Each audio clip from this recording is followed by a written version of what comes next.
Well, okay, I've just watched the Ben Emlyn-Jones reply to the video I did, debunking, I think very successfully debunking, Marcus Allen's the moon landing was all faked presentation done at Ben's Dreaming Saucers conference.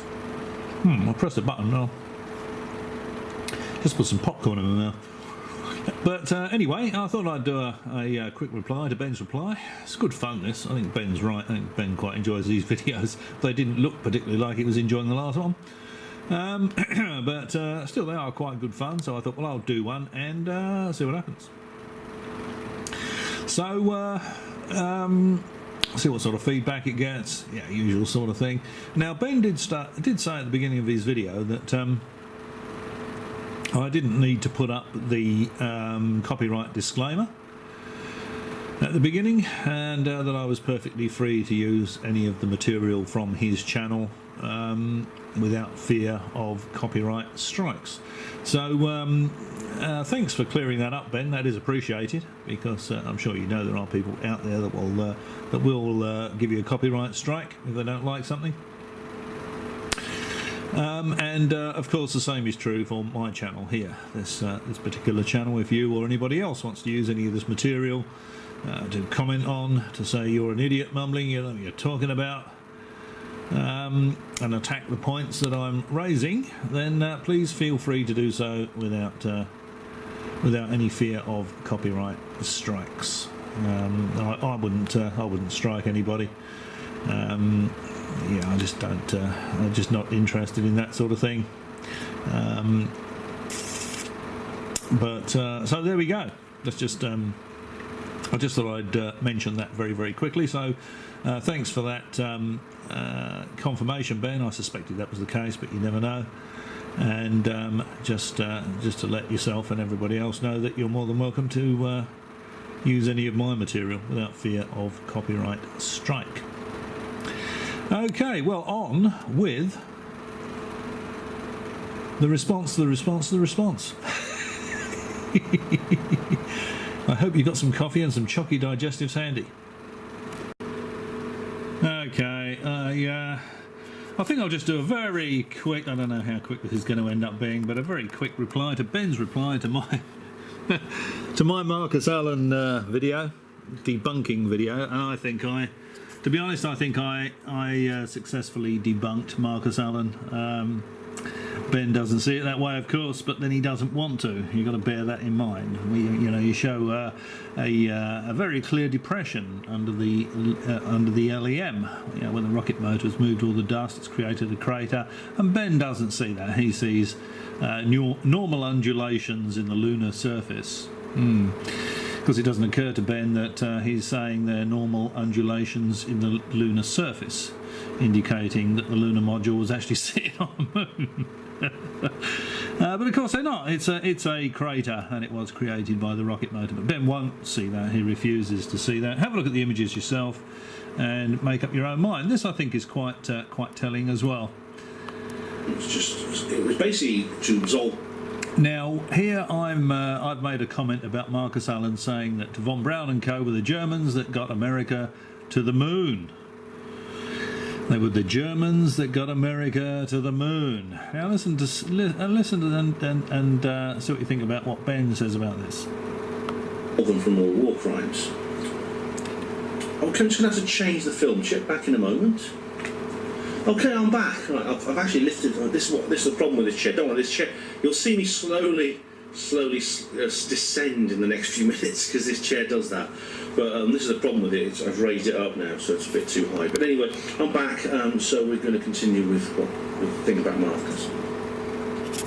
Say that they were good people and they were Nazis. They were Nazis. Yeah, this is Operation Paperclip stuff. I do wish Ben would let this blooming thing play. Yeah, because that's right. They had their war crimes record completely deleted. They were basically given immunity from prosecution. These were guys who, a lot of others who didn't have the skills that the Allies needed, went to Nuremberg and to the gallows.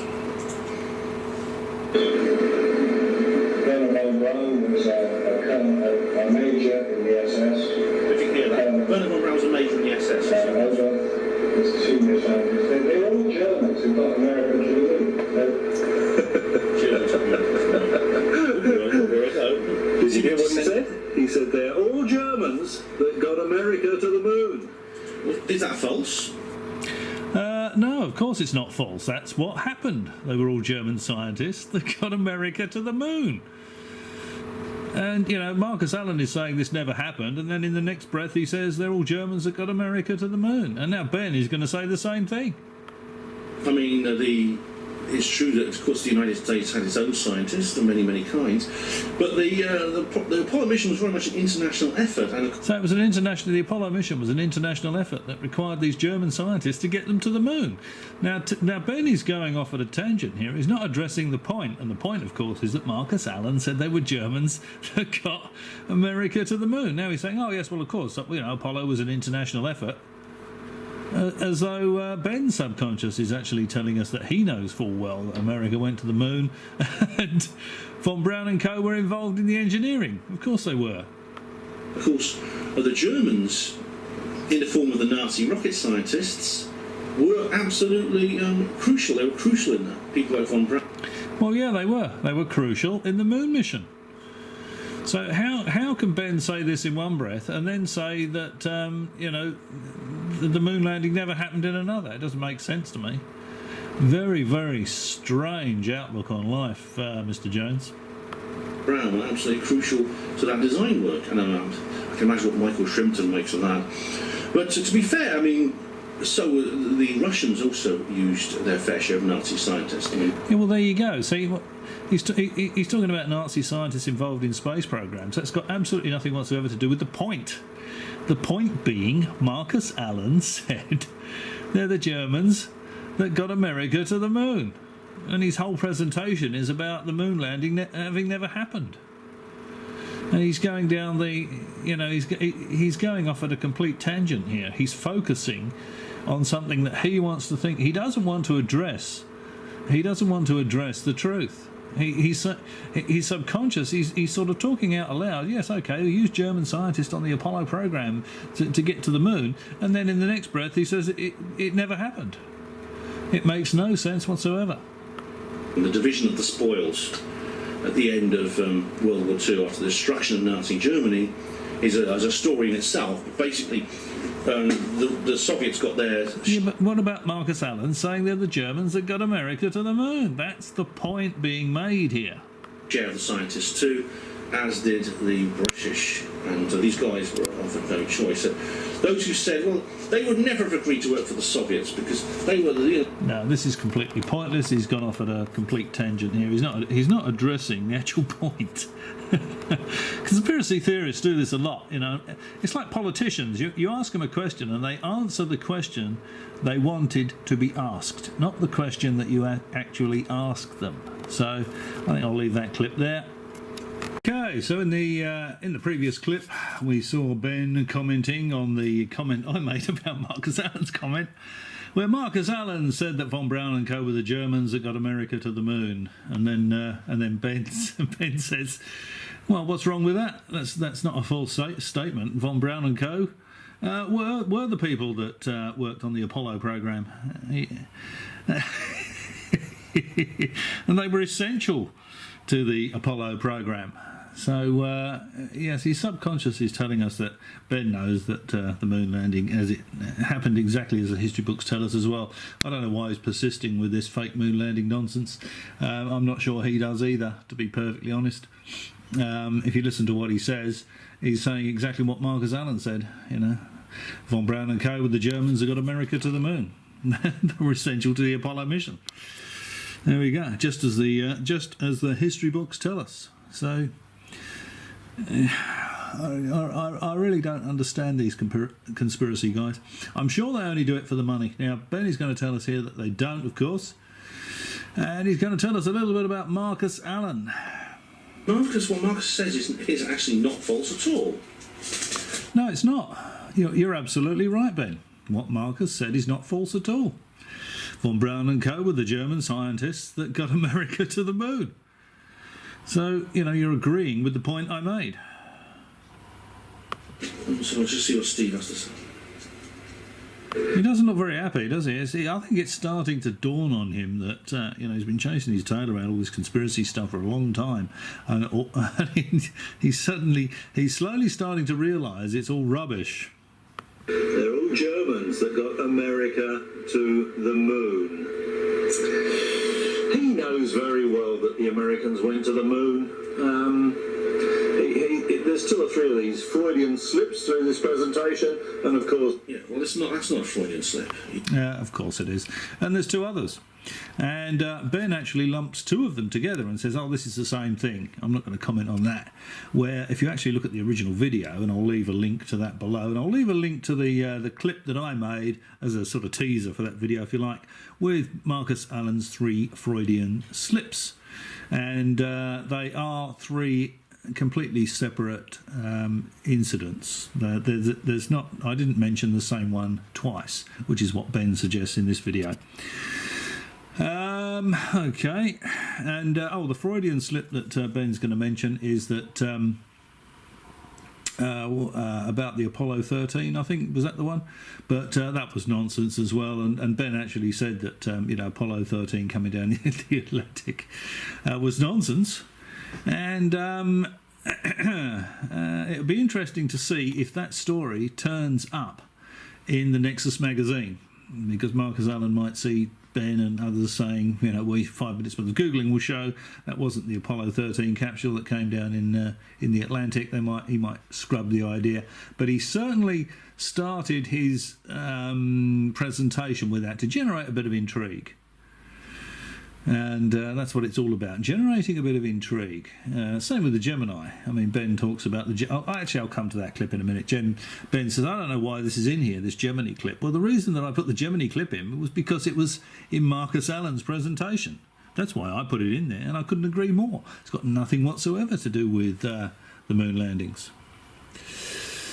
Okay, let's just see what... He does make one. He's got to say. But that's not one. I'll jump on everyone that I've noticed. If you've noticed any more, let me know. But you won't provide any evidence. Well, yes, I have provided the evidence. I provided the evidence in one short clip with Allen's 3 Freudian slips, where he talks about Armstrong and Aldrin before they got to the moon. German scientists getting America to the moon. He knows full well they went to the moon. That is the evidence. The evidence is in the clips. You can see Marcus Allen saying that. That's the evidence. If you look at the photographs, and I think I debunked those completely. If you look at the photos that Marcus Allen is presenting, there's a very obvious crater under the lunar module. The whole thing is just ridiculous. It's nonsense. You're making accusations against Marcus's character. Well, no. I'm showing the 3 clips of Marcus Allen in his own words saying they were the German scientists that got America to the moon. This was taken before Armstrong and Aldrin even got to the moon. I can't remember the other quote, but it's Marcus Allen saying it. That, I think, is very good evidence that he knows full well they went to the moon. And I can't quite see why you can't see that, Ben. I think you're deliberately not seeing that. Which are completely unfounded, because you have no evidence to say this. You just covered that, heaps of evidence, and I've shown it. No, don't do this to me. I'm going to have to stop this here and get back to where I was. Sorry about that. Okay, I can't remember if this is exactly where I was, but it's going to have to do, I'm afraid. 3 of these Freudian slips through this presentation, and of course... Yeah, well, that's not a Freudian slip. He does make one, but that's not one. I'll jump on everyone that I've noticed, if you know... yeah, sorry about this. This is very easy to get lost here, because I'm holding the camera in front of the computer and trying to operate it, and of course what happens is the little cursor comes off the arrowhead and it will go to the beginning of the bloody video. So hang on, it's pretty excruciating, I know, but okay, let's just let this run. Let's see if I can get a place where it is. noticed any more, let me know. But you won't provide any evidence. You're making accusations Yeah, covered this previously. Heaps of evidence. against Marcus's character, which are completely unfounded, because you have no evidence. Well, watch the video yourself and see if you think that what I said about Marcus Allen is unfounded. I think if someone is telling you, is doing a presentation telling you that the Americans never went to the moon, and then he makes statements like von Braun and co. with a German scientist that got America to the moon, and then he says this picture was taken before Aldrin and Armstrong even got to the moon. I can't remember the other quote now, but you know, that in itself is very good evidence that Marcus Allen knows they got to the moon. They went to the moon. Evidence to say this. You can disagree with him if you like, Steve. That's fine. But to say he's a bad person who's making it all up is a very serious matter, and you should not be saying these things about Marcus without any evidence.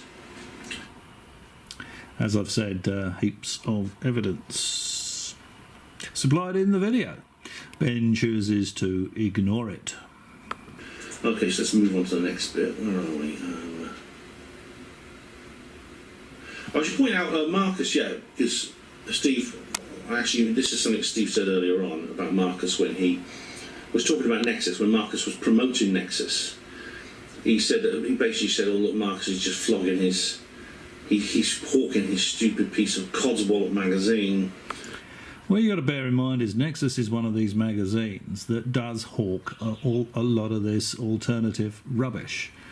Nexus magazine will tell you that 9/11 was an inside job, that free energy is a reality, remote viewing is real, and all this bloody nonsense, and none of it is true, of course. I mean, Ben keeps telling us that free energy is easy, it's available, someone can get energy out of a curved metal pipe.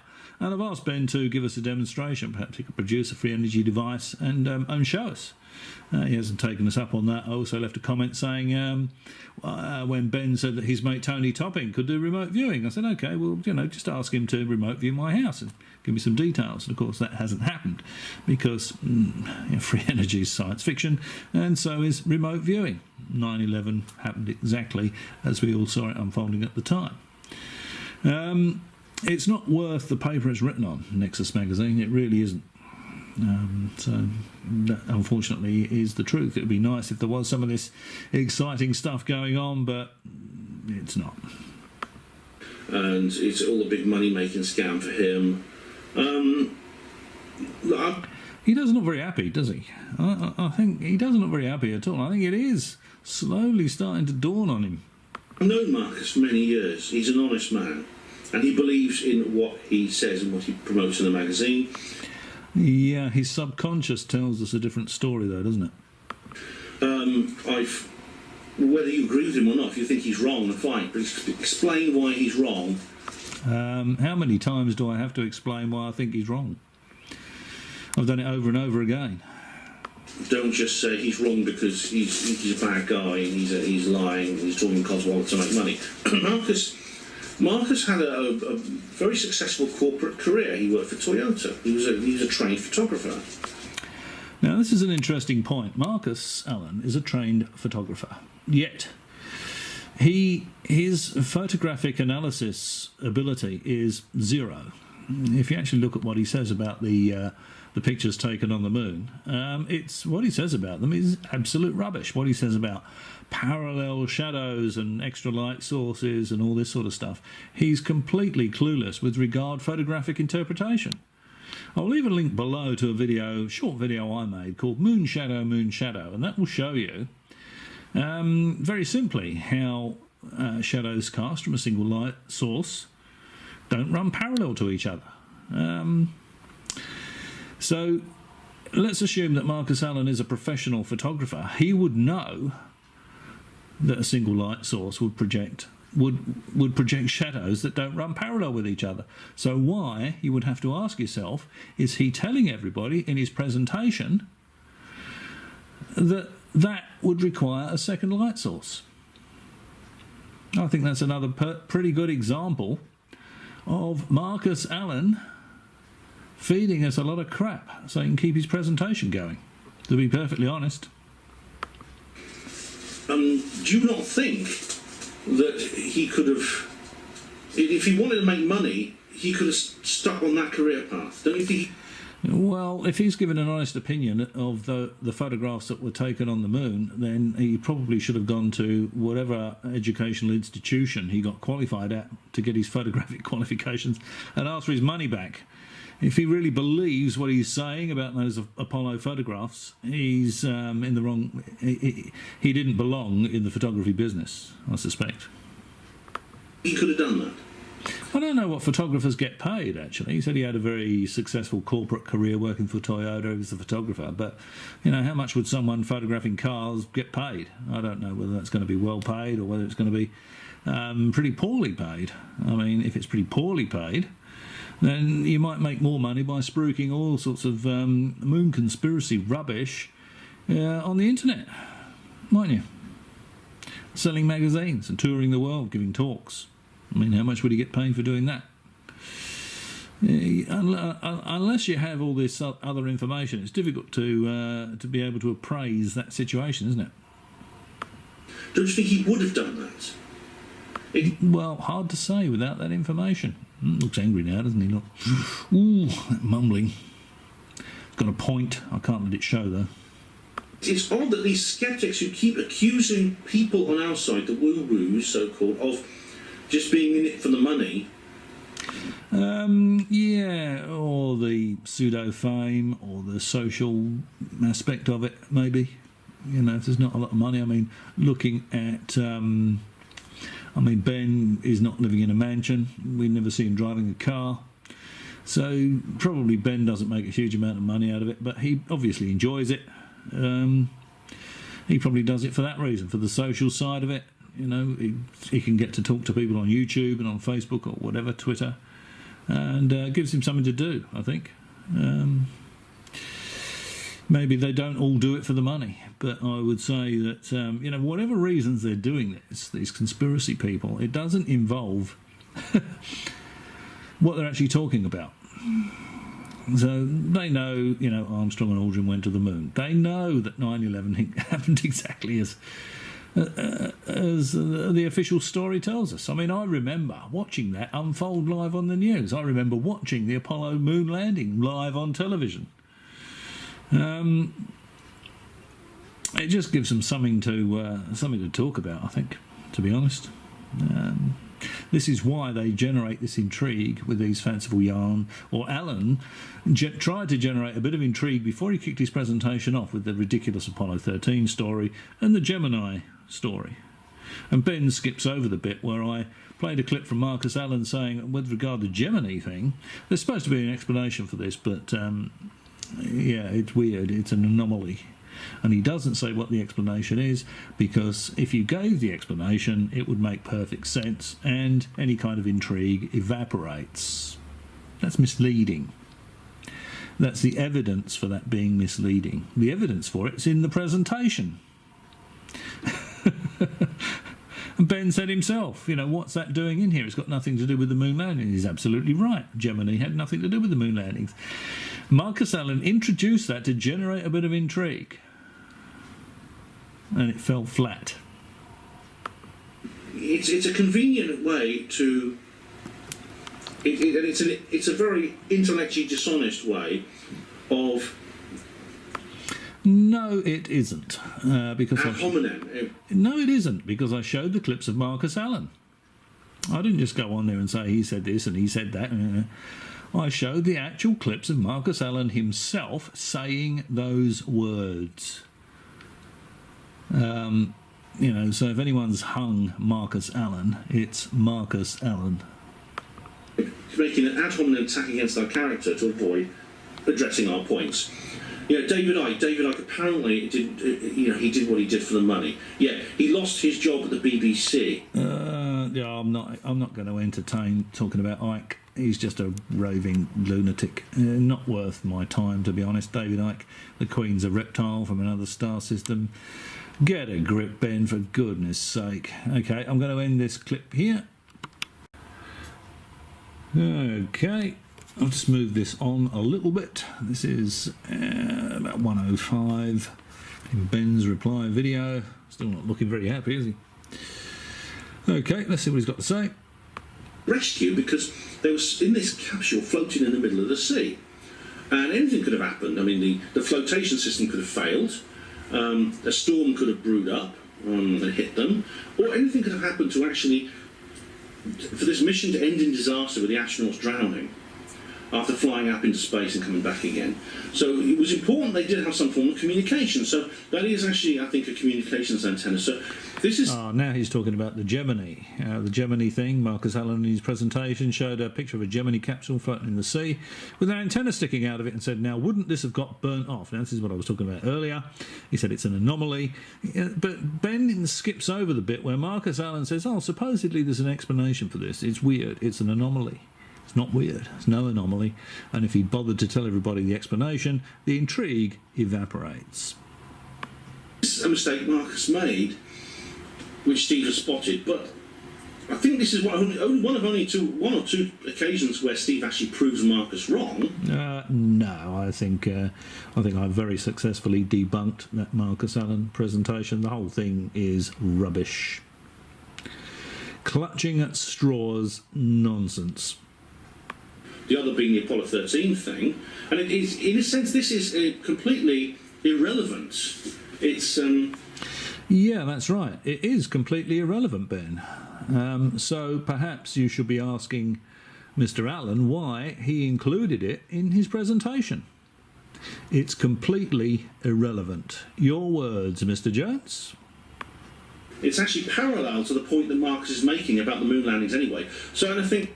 Exactly. So why did Mr. Allen include it in his presentation? It wasn't to generate a bit of intrigue, eh, Ben? This is nitpicking. This is actually pointing... No, it isn't, because Marcus Allen put it in his presentation. It's not nitpicking at all. out mistakes Marcus has made that are corollary... Corollary? Is that a word? What the hell does that mean? ...to the entire case that Marcus is making, Steve. So you haven't, by pointing this out, you haven't diminished Marcus's case. You haven't... I think I have. Because, as you said yourself, what the hell is it doing in there? It's got nothing to do with the moon landing. And I pointed out what Marcus Allen was talking about. I said it was a comms antenna, that it wouldn't have been deployed during re-entry, and that he didn't provide the official explanation. He just said there was an explanation, he didn't give the explanation, and he said it was weird. So I think that's a very valid point, and it very obviously shows that dismissed Marcus's case. All Allen was trying to do by including that was to generate a little bit of intrigue. Yes, I think Ben knows that, I think Marcus Allen knows that, and I'm bloody sure the viewers know it. In any way at all. So that's basically... I think it's time to move on to the next bit. Okay, right, I'm going to go forward a few minutes now to Neil Armstrong's grave. Okay. Okay, we'll forget about that bit. That's not particularly interesting, and move on to the next clip. Okay, now here's another clip where Mr. Jones tells us, his subconscious tells us that he knows full well they landed on the moon. You can get them off NASA. I'm not going to show you them. You can get them off NASA's website. There's a depression in the ground underneath the lunar module. Okay, there's a blast crater. Now there's where are we? Here we go. Yeah, there's a depression underneath, and I just missed something. I'm just going to move some of my notes to another spot. One moment. Right, here we go. Right, that's just because I missed something up before. Okay. Now you have a blast crater underneath. He sees this depression underneath the LEM, and he says that's a blast crater. I think it's more like part of the natural contours of the lunar surface, and indeed... Oh, okay. So in that picture showing the lunar module on the moon, you don't think that's a blast crater beneath it. You think that's just undulations in the lunar surface. So the lunar module is on the lunar surface, is it, Ben? Well, that wouldn't have happened, would it? They never went. How can that possibly happen? So now he's saying the lunar module is actually on the moon. It's actually, I think he's wrong. I mean, there's something that this comes up later on when he talks about another photograph, which I'll come into then. But the surface of the moon is not flat; it's bumpy, and indeed the place where Apollo 11 landed, there's a lot of. Hang on a second. The place where Apollo 11 landed, eh, Ben? You mean Apollo 11 landed on the moon? See, now Ben is doing exactly what Marcus Allen was doing. You know, it's ages telling us it never happened, they never went. And now he's talking about where they landed on the moon. Contours, there's it's quite uneven. So where Apollo 11 landed on the moon, there's a lot of contours in the ground, it's quite uneven. If you actually look at the pictures he's talking about, there's a very obvious blast crater below the lunar module where the rocket motor displaced the dust. See, now Mr Jones is telling us that he knows full well Apollo 11 went to the moon because he's just told us where Apollo 11 landed. They are your words, Ben. Your words. And I think this may be part of the natural unevenness of the surface. There's no sign of any vitrification or burning of the soil, which is what you would get. I've seen a vertical takeoff and landing rocket. We all have, with most recently with the ones that Elon Musk has been launching into space with SpaceX. They actually come down, they land vertically onto the rocket pad. Now, I've seen other trials done of these, and I can't say when maybe Musk has solved this problem, but when they actually land, these VTOL rockets, they almost dig a hole, they almost burn a hole in the ground. Now, this is because Ben has absolutely no understanding of gravity and what have you. This is what he's seen on the television is SpaceX rockets landing back on Earth. They generate a lot of thrust because, you know, they weigh a fair amount, and the only way to break that descent is with a substantial amount of thrust. That's not true on the moon, of course, where all of this equipment would weigh 1/6 of what it weighs on the Earth, so it would require 1/6 of the thrust. So, yeah, you can put a line through that. That's not an argument at all. He's seen SpaceX rockets landing back on Earth. Yeah, well, when you've seen them landing on the moon, Ben, come back and let us know. All right, I'm going to stop that clip there.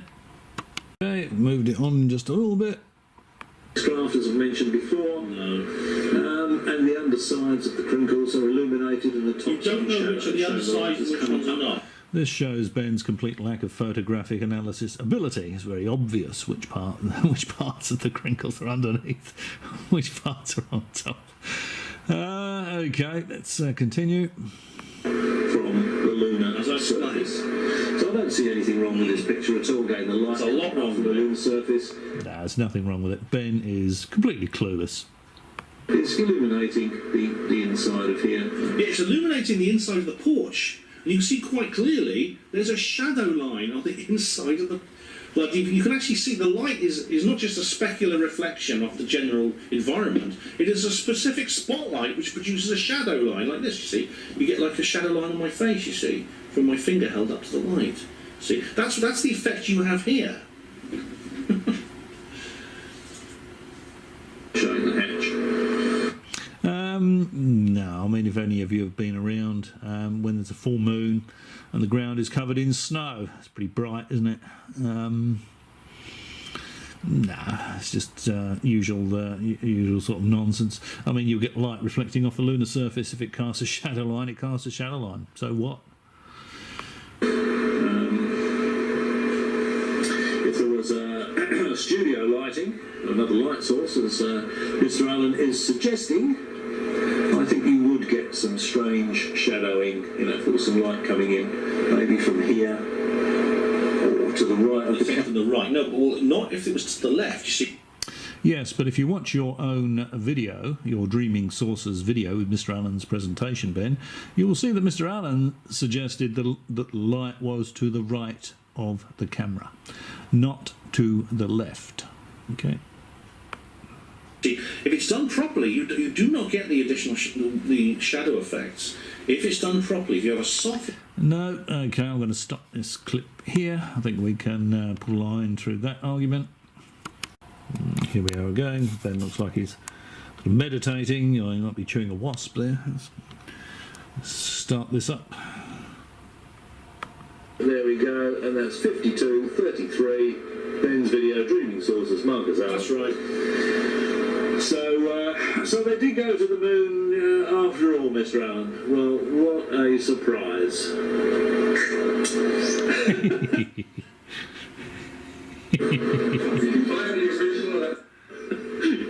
He doesn't look very happy at all, does he? Steve's laughing a lot here. What he actually says is, he says that, well, that was actually taken on the moon, and what you're looking at simply, and because it's a small compartment. See, now he's going on to describe the picture, which again is completely pointless. The point of this is the statement made by Mr. Allen that it was taken before they even got to the moon, you know, and he's ignoring the point, and he's going to analyse the picture, which is pointless, you know. It's you're missing the point entirely, Ben. The point is not the picture. The point is Marcus Allen said it was taken before they even got to the moon, indicating that he knows full well they went to the moon. Inside the LEM, again, how did they get the spacesuits on? There's a lot of light, there's artificial lighting in there, which is what you're actually seeing. So there's ambient light, and that's what's caused these little... Yeah, see, he's gone off at a tangent now, and he's sort of doing his photographic analysis, which is pretty poor, to be honest. He has very little photographic analysis, Mr. Jones. Skill, rather, in the way of photographic analysis.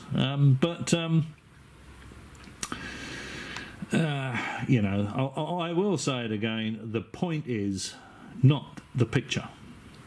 The point is what Marcus Allen said about the picture. It was taken before they even got to the moon. Okay, let's stop that clip there. Okay, now I've made a note of this approximate timestamp, and I've not made a note next to it as to why. So let's just see what he's saying. Backdrops they created here.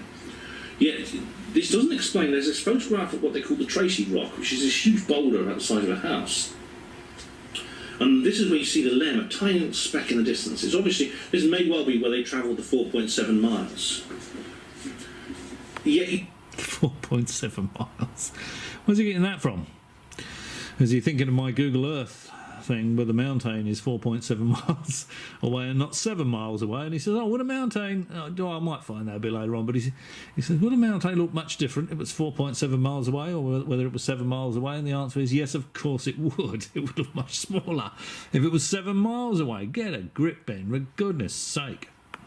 you see very little change indeed, if any, in that backdrop.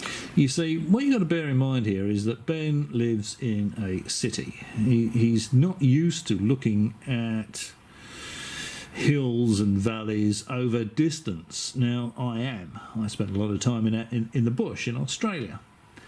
And you can go quite a significant distance without the range of hills changing in appearance. This is how people get lost in the bush. He's got very limited experience with this kind of thing. So he might actually be giving an honest opinion here, but he's wrong. I've spent plenty of time looking at hills over considerable distances out in the Australian bush, and you can drive for quite a way and they do not look significantly different. Now, I might actually do a video on that next time I'm out there. If I think of it, if I've got the camera with me, I'll do a video showing. I'll park my car. Oh, that's the point. We're going to need 2 cars. I don't really want to park the car and then walk a few kilometres, but I'll see what I can do to demonstrate this effect, where the lunar module, the pictures that he's talking about are, there's no anomaly in the pictures that he's talking about.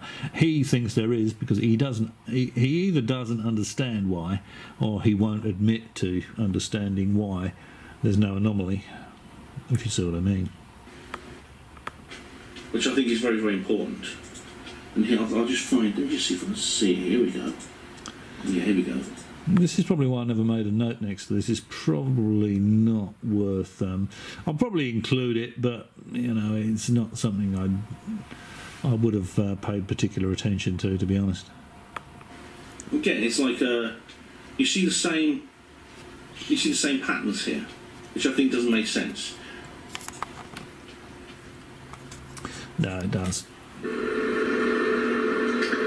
I think if you imagine that angle there, you're standing behind the lunar module. Yeah, okay. So he's talking about the pictures of the lunar module on the moon. Yeah, watch the video if you're really interested, but there's no anomaly in those pictures. And he's talking about the NASA whistleblowers, you know, that they're letting some pictures sneak through that are obviously faked. Have you ever heard anything quite so ridiculous? Why not just go on TV, go on 60 Minutes and say, I was there, it was faked. You know, people would make a fortune if they could do that. It never happens, of course, because it wasn't faked. It's all happened exactly as we all saw it unfold at the time, and exactly as the history books tell us. This is just conspiracy theorist rubbish. Okay, so what else we got? Okay, now this is the final bit, fortunately, and he's talking about the tire marks made by the lunar rover. He's talking about... Now, I suggested that, you know, they may be variable geometry mesh, which means, you know, as you squash them down, the pattern will change slightly. They may have even had different patterns on the front and rear. You know, who knows, for whatever reason. I don't know whether the lunar rover had a motor on each wheel. Maybe it was rear-wheel drive, and the steering, the tread on the front tyres was slightly different to the tread on the rear tyres for a reason. I've actually looked at it since, and that's not the case, but that's what I thought at the time when I made that video. But when you look at the video Marcus Allen presents, they are chevron patterns, and what's happened is that the front wheel has gone round and it's made a track, and then the rear wheel has followed it. You can try this with your car. If you drive through a big puddle and the road, you probably won't notice it much in England, but you notice it in Australia where it's very hot. So you can get a puddle in the road, but the road will be completely dry all around it. You drive through the puddle and then pull into your driveway, and the front tyres come round and the rear tyres don't actually follow exactly the same track. So it leaves a wider band and, of course, you know, slightly different pattern. Gesticulating there, you can see my hand moving in front of the screen.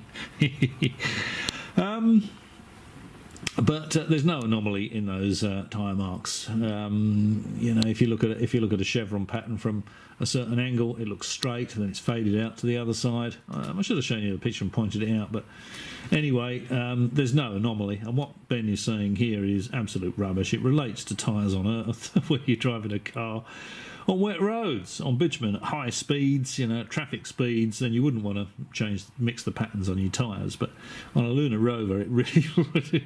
What you're doing, sort of 1 or 2 miles an hour in 2-inch deep dust, it's not going to make any difference whatsoever. Different tyres have different tread marks on the same vehicle. It's actually very dangerous, and there used to be TV adverts warning people not to do it. Yes, yes, that's perfectly true for cars, Ben. Perfectly true for cars. Travelling at speed, travelling on bitumen roads, driving in the wet. Absolutely. Absolutely zero relevance to a little cart travelling around on the moon, of course. You'd always have the same tread marks on your tyres on all 4 wheels. So they would have done that. They wouldn't have had separate tread patterns on different wheels on the same vehicle. Tracks. There are footprints there. But there are no tracks. In front of it or behind it. Anomaly. No anomaly whatsoever. He's saying there's footprints with no tracks, and there's the tyre, things like that. Yeah. Yeah. Okay. So there was another picture he showed of the lunar rover where there was footprints around it, but there was no tyre marks. And if you think about it, the thing had to be unpacked from the lunar module. It then would have had to have been carried from the lunar module to a point where they would sit in it and drive it away. And it would make sense for their procedure to say something like, You know, you assemble the lunar rover, they might have even carried it and then unfolded it where the tracks were around it. But you do not operate the lunar rover within, you know, 20 yards, because the Americans use yards, of course, of the lunar excursion module. Because if the lunar rover collides with any of the landing struts and the lunar module's not flat, or not flat enough, then you'll never get off the moon. So it makes perfect sense that the vehicle would have been unpacked, carried a few metres, maybe 10, 20 metres, and then put together, you know, unfolded into its driving configuration. So there'd be, you know, footprints going out to it, footprints around it, where they've unfolded it and they put the thing together, probably put some locking bolts in, and they're just about to drive away. So there's no anomaly there. There's no anomaly in any of the pictures shown by Marcus Allen. All right, well, I'm going to end it there. As I've said before, I'll leave a clip to my teaser video, which shows the 3 Marcus Allen Freudian slips below. I'll leave a link to this Ben's reply video below. I'll leave a link to my moon shadow video below, clearly showing non-parallel shadows from a single light source. You can look at those and you can make your own mind up. And if you look at the presentation, the Dreaming Sources presentation, actually I might leave a link to that as well, and you'll see Marcus Allen bringing up the points that Ben has said are pointless.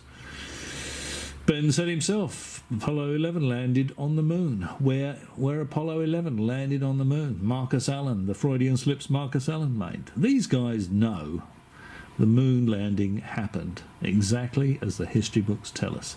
And for reasons best known to themselves, they persist in this moon landing was faked nonsense.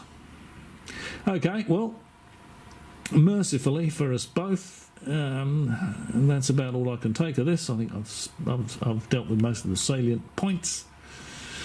And as always, congratulations if you've struggled through this production all the way to this point, and perhaps I'll catch you again.